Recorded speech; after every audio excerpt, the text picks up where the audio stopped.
चलिए आई नमस्कार प्रणाम सब केहू के। हम आप सभी के मिथिलेश प्रेमी और बैठल वानी हमरे साथ भोजपुरी गायिका चुलबुली राज जी।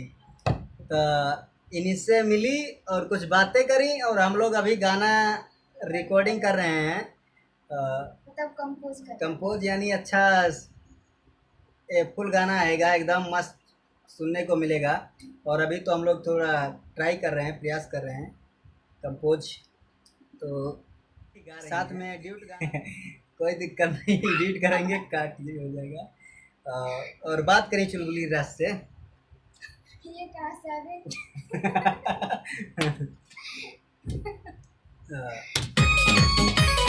हेलो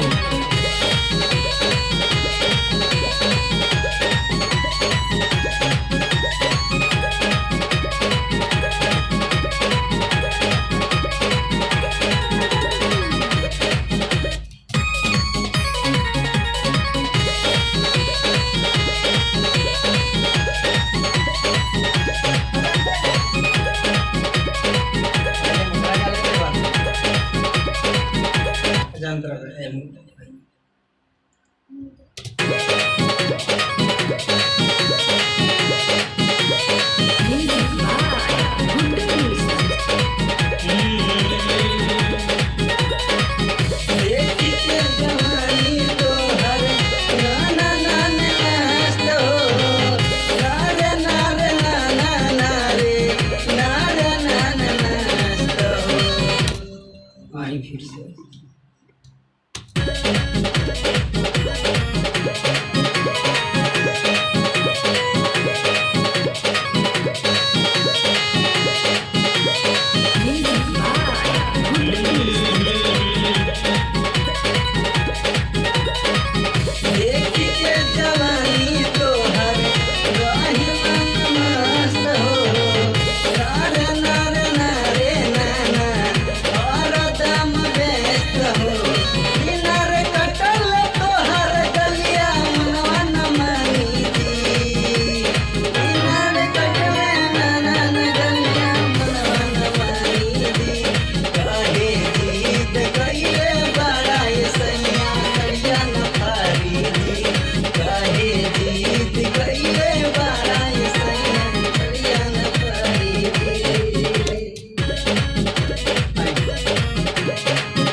हाँ देख के जवानी तोहर